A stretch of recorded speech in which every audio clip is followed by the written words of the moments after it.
Hi guys, so this week we're looking at British cuisine and I thought we'd make something quite nice, a Victoria sponge cake. I'm sure most of you have had a Victoria sponge cake and it's a traditional British cake that is very easy to make, but you just need to make sure you get all those details correct. Before I start making the cake, I'm just going to show you how to line your baking tins, or your cake tin, sorry. So I've got two cake tins here. Okay, you need two 8-inch ones or 20 centimeters. And I've actually just greased them with a little bit of margarine. And what you need to do is actually take some baking paper. Now it needs to be baking paper, not grease-proof. I find grease-proof is actually not very non-stick. Okay, so it needs to be baking paper. I've just taken a big sheet. So I folded it in half, and then I'm just going to put my tin on the top and draw a circle around it, okay? And then just cut around your drawing, and I've got both here. It doesn't have to be perfect, but obviously you want to get it as close to the pencil drawing as possible. Okay, there you go. And then you just line your tins with the paper. Now it's quite important to do this, otherwise your cake will stick. If you really don't have any baking paper, you just need to make sure that you grease your tin really well. Okay, so these are the two tins with the paper. Okay, I'm going to stop now and get started with the cake. Okay, so let's get started. So in my bowl, I've got my softened butter. I've actually got some butter and a little bit of stork margarine. And I've got some caster sugar in there. This one's a funny color because it's golden caster sugar, but white caster sugar is absolutely fine. Now, whether you use butter or margarine is up to you. Butter gives it the rich flavor, and margarine just gives it a bit of a lighter texture, which is why I kind of like to use both, but you don't have to use both. You can use one or the other. Okay, and the butter needs to be really soft, especially if you're going to mix it by hand. So you can see just how soft that butter is. But I have a whisk, so I'm going to use my whisk. Okay, we want to make sure we get that mixture really whisked well together. Okay, I'm just going to turn it up slightly. Now, there's different methods for making cakes, and you can use an all-in-one method where you just put everything in the bowl together and mix it all up. But this method just creates more even air bubbles throughout the cake mixture. And this is called the creaming method. So we're creaming together the sugar and the butter. And you can see why it's important to have nice, soft butter. And we want to keep whisking until it's nice and light and fluffy. I'm just going to turn it off a minute and get my spatula and just bring in the sides, okay, just so it all mixes nice and evenly. Okay, a little bit more.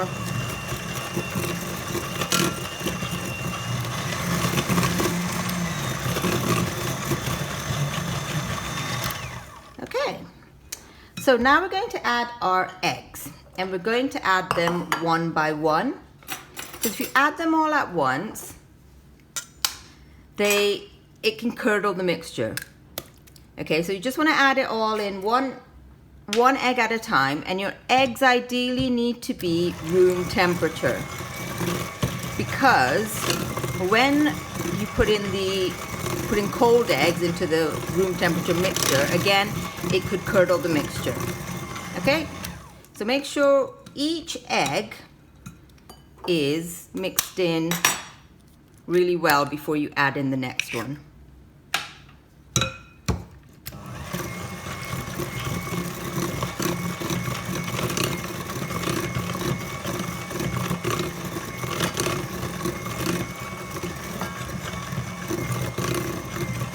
does help to hold your bowl as well, otherwise the bowl starts moving around.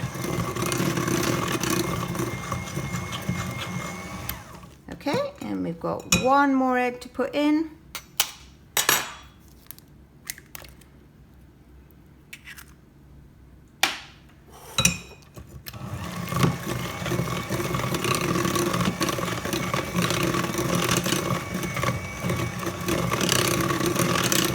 Okay, make sure it's all well combined.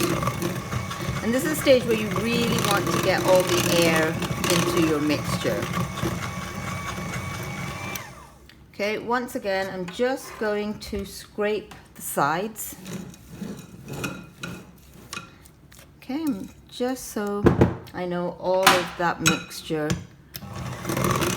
is going to be mixed in well.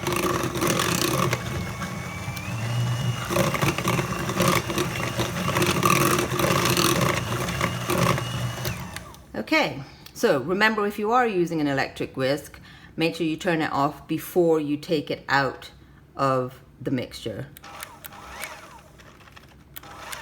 Okay, so just take out the blades and shake out the excess mixture. I don't need my whisk anymore.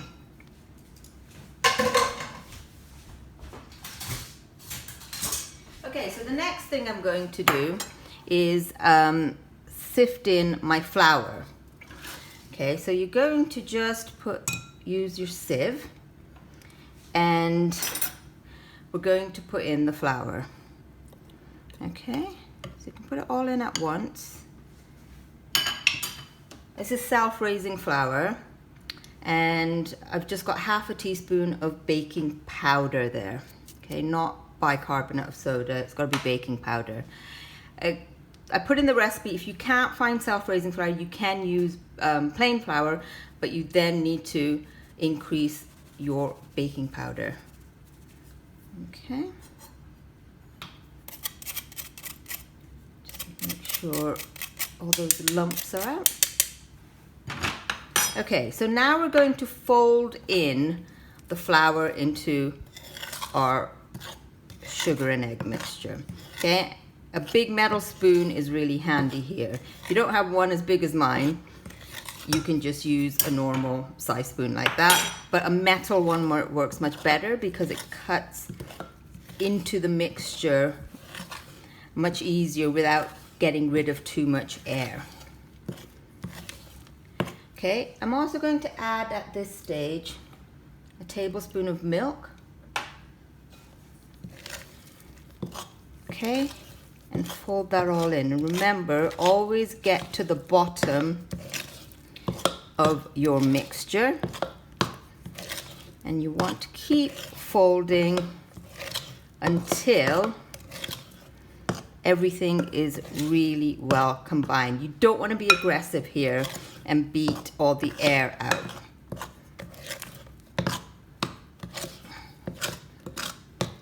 Okay, I can still see a little bit of dry flour there. So just a bit more.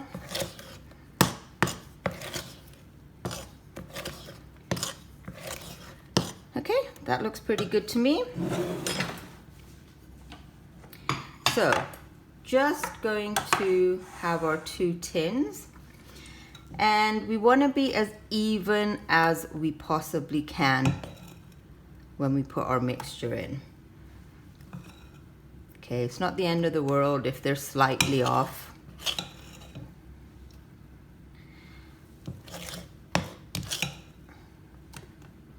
Okay, and you can see just how nice and light and fluffy the mixture is. Okay, and I'm now going to use a spatula, okay, to make sure I can get out all of that mixture, because we don't want to waste any.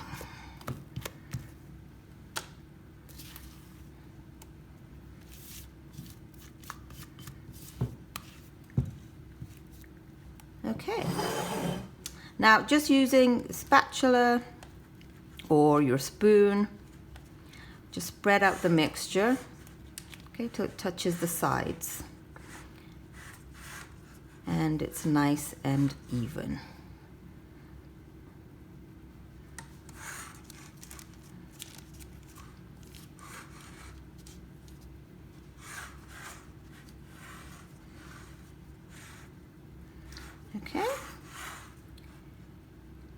So just get that excess mixture off.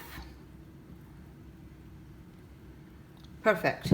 Okay, I'm now going to put these into my oven. The oven is on 180 degrees Celsius and they're going to cook for approximately 20 to 25 minutes.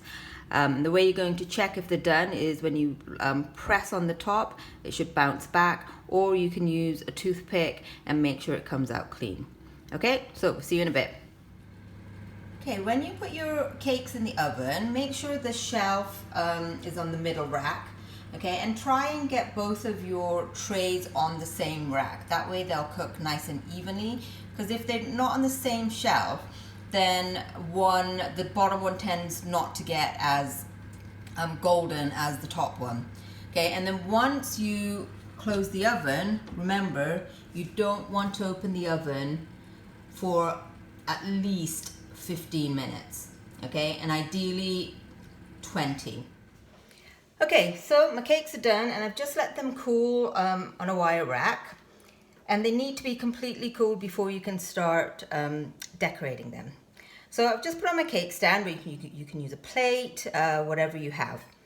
And I've put it upside down on my stand, and I'm just going to fill it with some jam. I've got raspberry jam here. I've just put a few spoonfuls in, and it's a really good idea just to give it a stir, just so it's easier to spread. Okay, and then you just want to put a few dollops onto your cake.